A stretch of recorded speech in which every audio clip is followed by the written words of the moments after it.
This is Glenn Fulcher with another issue of Language Testing Bytes.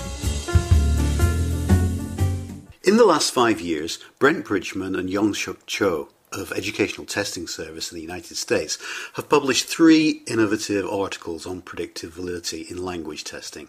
This has long been a very problematic area in the field, and so it's fascinating to see new approaches being developed to understand just what predictive value to performance in future domains our tests might have.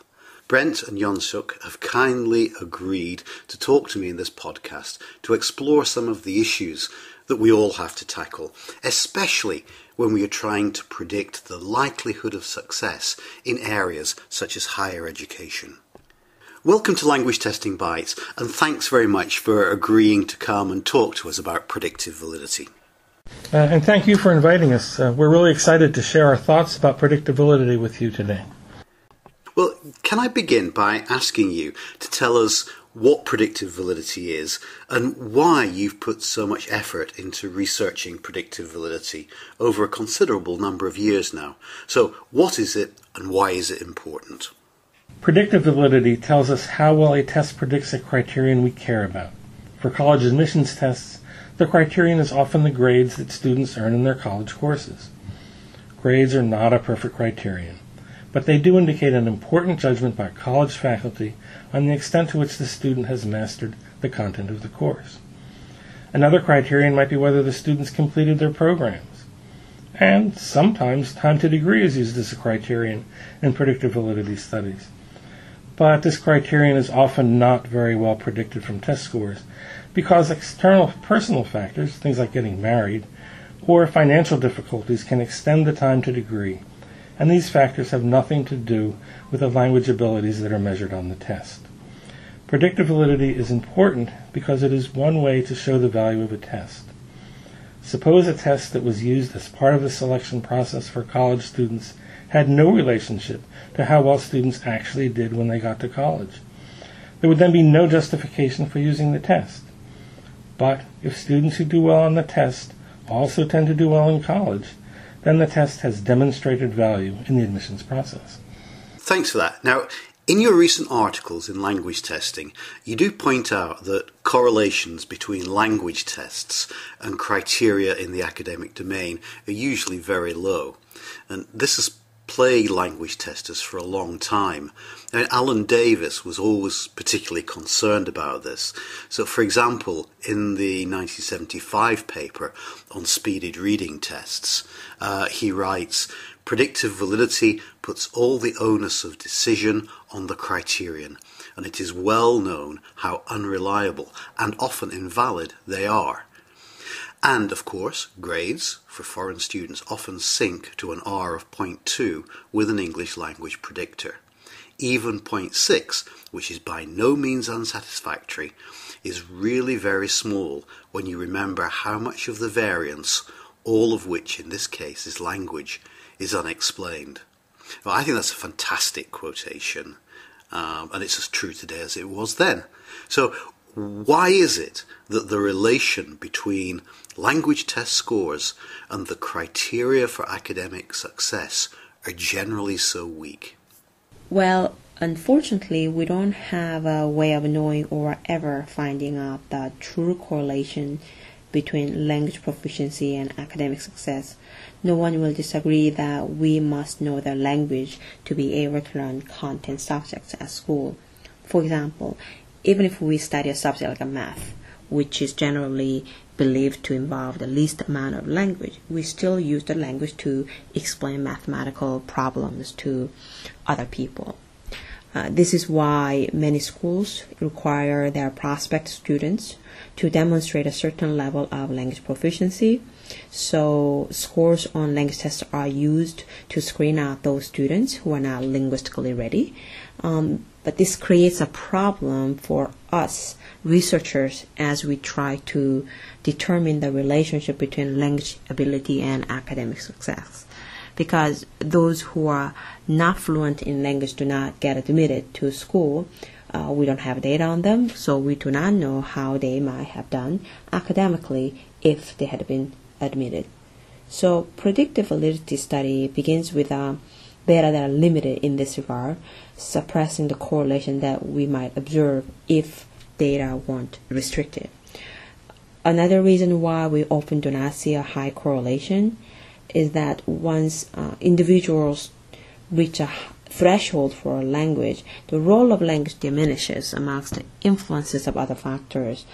For example, factors like a personality, motivation, or grit, which is often discussed nowadays in education, come into play.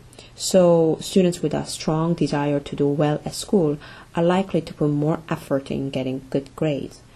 Also, differences in grading practice among faculty, disciplines, and universities influence the criterion that we try to predict with a language score.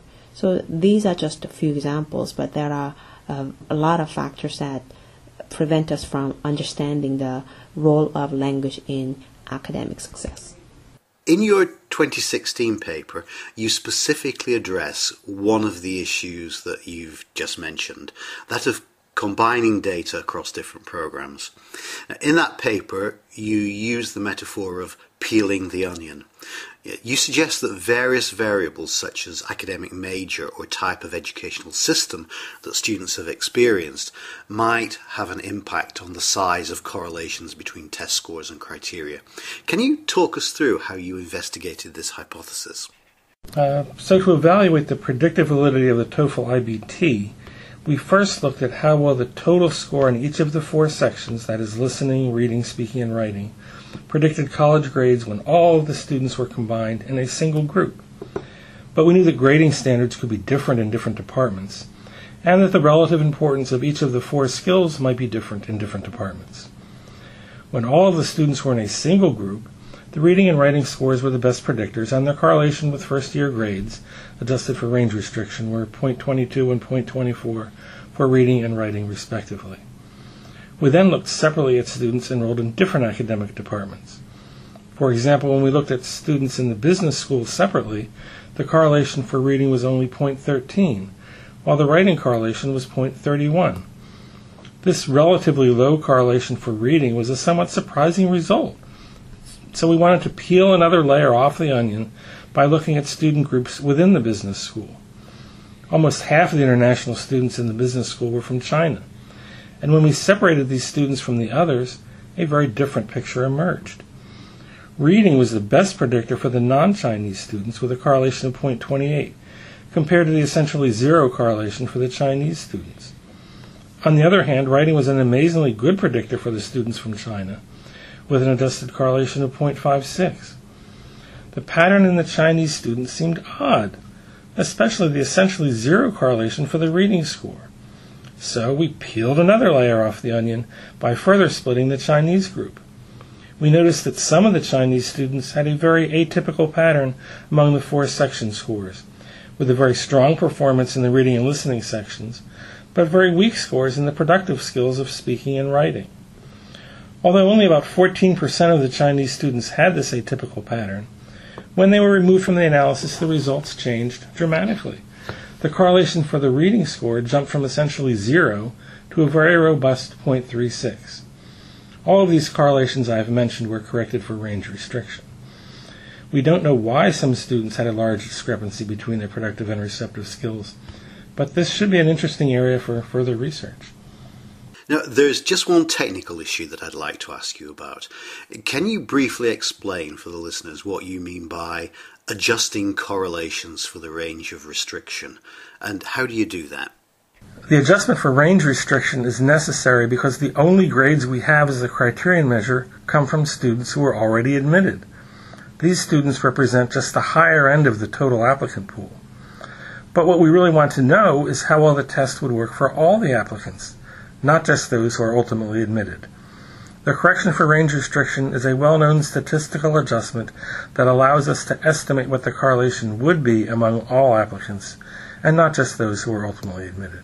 So I guess that my last question is about the relevance of these findings for key stakeholders. I mean, if I were a university admissions tutor, what are the key take-home messages that you'd give me? So the key take-home message is that if you want to understand the value of an admissions test, you need to look at meaningful subgroups within your total student population. A test that appears to be of just marginal value when all students are lumped together may actually be seen to have substantial value in each of the subgroups when they're evaluated separately. Also, for tests such as the TOEFL that has separate scores in different skill areas, it is wise to look at these skill areas separately for different subgroups, as opposed to just looking at the total score. The total score allows students with very weak skills in one area to compensate with a very high score in another area. But this compensation may not be a good thing if some minimal score level on each area is necessary for successful performance at the university. In short, just looking at predictions for the total score for all students combined gives you an easy answer to the value of the test, but it may be the wrong answer. Well, thank you for talking to us about predictive validity on language testing Bytes. This is a really important issue for score interpretation and use, and I'm sure that there are many other researchers who will get ideas from your papers and from this podcast about how they could investigate the predictive validity of their own tests. So thank you very much. Thank you for listening to this issue of Language Testing Bytes. Language Testing Bytes is a production of the journal Language Testing from Sage Publications. You can subscribe to Language Testing Bytes through iTunes, or you can download future issues from ltj.sagepub.com or from languagetesting.info. So until next time, we hope you have enjoyed the current issue of Language Testing Bytes.